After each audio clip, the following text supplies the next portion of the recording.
right, Trump's Justice Department Civil Rights Division was created in response to the Civil Rights Act of 1957 to uphold the civil and constitutional rights. Well, in a letter released on the 68th anniversary of the division's founding, more than 200 former DOJ employees accused the Attorney General, Pam Bondi, and the Assistant Attorney General of killing major civil rights cases, including those involving police misconduct, sexual harassment, and voting discrimination. Well, today the department announced it will end long-standing civil rights policies that prevent local governments and organizations receiving federal funding from implementing policies that disproportionately harm people of color. This decision is revising its decades-old disparate impact standards.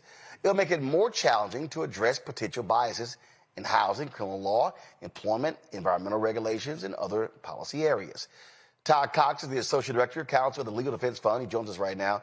Todd, glad to have you back on the show. So, I mean, listen, these folks do not give a damn about people of color. They don't care about civil rights, and they are all about whiteness. They are claiming that these laws hurt white people. That's right. I mean, they're basically turning what we took for granted as civil rights laws and civil rights standards and turning it on its head. They're basically saying if you seek to enforce civil rights, if you seek equality, if you seek to include people of color, you yourself are discriminating. And that's completely opposite of what the law requires. It started with the attacks on DEIA, and which is really an attack on our civil rights standards, the legacy of Brown, the legacy of the Civil Rights Act that you talked about, all of the policies that are designed to make sure that our society is a truly multiracial democracy. And this administration, from the very beginning through its executive orders and other actions, have been trying to undermine that. And today's regulatory change is one more step in that direction. Yeah, I mean, these folks, they don't care. And we keep saying it to all the people out there who are playing games, sitting on the sidelines, saying, oh, voting ain't no big deal. Oh, we survived Trump before. Okay, so now all of a sudden, if you have some communities out there and then they want to sue, the feds are saying, don't come talk to us. We're going to show y'all the hand. That's right. I mean, you mentioned it in your opening. They used to be partners in enforcing the civil rights laws, right? Right, with the Legal Defense Fund and other organizations. We had school equity cases, education equity cases. We had voting rights cases. We had cases where we were seeking to make sure that our policing was fair and just. They were partners. Now they're reversing all of that, going backwards, withdrawing all those consent decrees, dismissing lawsuits that they had filed alongside civil rights organizations like ours. And today's actions against disparate impact is really unprecedented and quite dangerous. And just quickly, disparate impact allows us to identify policies that might not be on their face discriminatory, but are plainly discriminatory in practice, meaning that a law or a practice may not say whites only, but the policy itself, as it's enforced, really has that impact of excluding Black people and other people of color. And the ability for civil rights organizations to go after those kinds of violations has really been important in advancing our civil rights laws and our civil rights regime. And the Department of Justice, as I said before, once was a partner. Now they're going back on that and are basically undermining the very laws that were enshrined in the Civil Rights Act and other civil rights laws in the 60s. Shortly after the election, I had, Harry Daniels, Ben Crump, and others, and I said, if you have a police abuse case, you don't even need to waste your time even calling the feds. That's right. I mean, they are no longer, as I said, no longer partners. We have school education cases, education equity cases where they were co-counsel, and now they have turned their back on us. And the same can be said for our voting rights cases, our cases in many other areas where they no longer are active participants, and in fact are doing the exact opposite. They are beginning to attack organizations, attack law firms, attack anyone that seeks to enforce civil and human rights. In fact, they're actually going out of their way to do the exact opposite of what they have been doing historically. And I think, again, today's impact or attack on disparate impact is one more step, and it's probably one of the more strident and dangerous steps by removing this important tool. Listen, no longer do we have what we call smoking gun evidence of discrimination. Discrimination over the decades now has gone underground. And what we have to do is basically look at how we enforce our practices, the policies we have that can operate in a discriminatory manner, even though on their face it may not look discriminatory. I think about tests for firefighters. We have many consent decrees, many lawsuits have been filed and actually have consent decrees looking at policies on how firefighters are tested. And we found or have been found those discriminatory against women. And those are standard. The Department of Justice used to file those lawsuits themselves. And now, not only are they not going to file those lawsuits, they are saying that you are no longer prohibited to receive federal funding if you have policies that seek to enforce disparate impact or seek to comply with disparate impact. Questions from our panel. Wynn, Coney, what do you have for Todd? So I'm curious about how we're going to continue to see this happen. So obviously he's gotten rid of it in this particular Department of Justice, but I'm curious as we push into 2026 with the upcoming elections, how do we think this is going to continue to happen in different organizations and agencies in the government?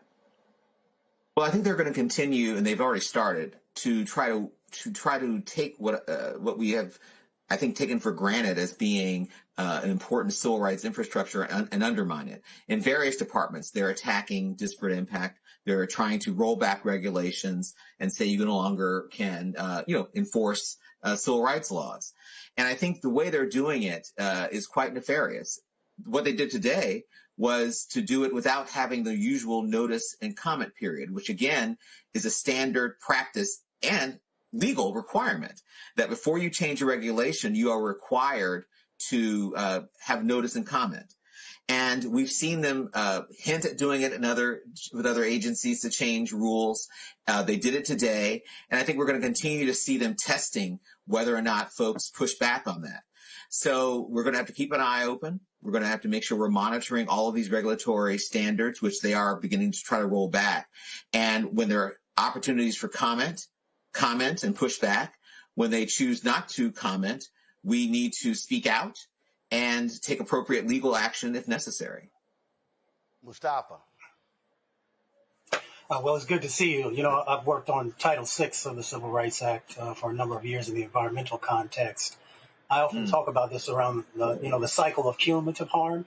Can you talk a little bit about how this stuff plays out? You know, we often think about a case by case, but how it begins to build over time. Maybe it might help the audience to have a better understanding of what we're losing. Sure. Well, I can use an example in my own career. I was a voting rights lawyer for a very long time. And while we don't have disparate impact under the Voting Rights Act, we have something called Section 2, which requires that electoral systems operate in a fair manner. And in that situation, the community that I was representing didn't have fair representation. They had an at-large election system or a system where they were not allowed to elect their candidate of choice. The result of that meant that the jurisdiction invited in a company that polluted.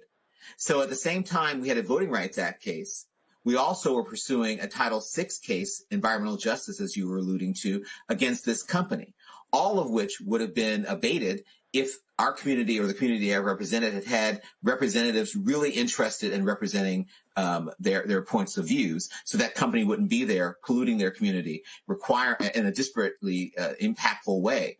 That community was majority Black, and the community or the city council invited this company in, ignoring the interests of Black people. So I think these things are cumulative. I think that these things cut across all of our civil rights regime. And if you start pulling at the tapestry of one piece of it, today it's the Department of Justice. Tomorrow it might be environmental regulation and the EPA. It's all going to eventually fall apart and really impact our ability as Black people to survive in this country. Absolutely. Well, Todd, listen, I keep telling people, if you don't vote, then the folks who do vote are going to get the kind of representative government that they desire. And when people, That's right. When people start saying, I mean, oh my God, where are our civil rights groups? Where are the lawyers? Why are these things happening? It's because these nutcases are in charge, and they're going to be in charge of the executive branch for the next 3 years. And so folks better buckle up, because they are going after and they are attacking anything that advances the interests of African Americans. That's right. Keep our eyes open and keep vigilant. And remember, our role in the movement at this point is to push back as hard as we can using the rule of law and using our policy arms and policy eyes and all of our tools that we have to make sure that our rights are protected, and make sure that this administration doesn't continue to try to run roughshod over our interests. Absolutely. Absolutely. All right, then. Ty, we appreciate it. Thanks a lot. Thank you very much. Have a good night. Hello, I'm Isaac Hayes III, founder and CEO of Fanbase, and I'm here with a very important message. We are at a turning point in the Black community where we must have equity in the apps we use that scale to billions of dollars. But this time, we own the infrastructure, we own the culture, and we shape the future. And Fanbase is the future. Fanbase combines the free functionality of Instagram, TikTok, and YouTube into an all-in-one platform built for the evolution of social media and monetization. With over 1.4 million users, that's real proof that we are shifting the conversation of tech ownership and equity for creators. So right now, I want you to go to startengine.com/fanbase and invest today. The minimum to invest is $399. That gets you 60 shares of stock in Fanbase at $665 a share. This marks a turning point in Black ownership of social media. If we don't take this opportunity to own social media right now, we will always be customers to our own creations. And that can't go on. So once again, go to startengine.com/fanbase and invest today.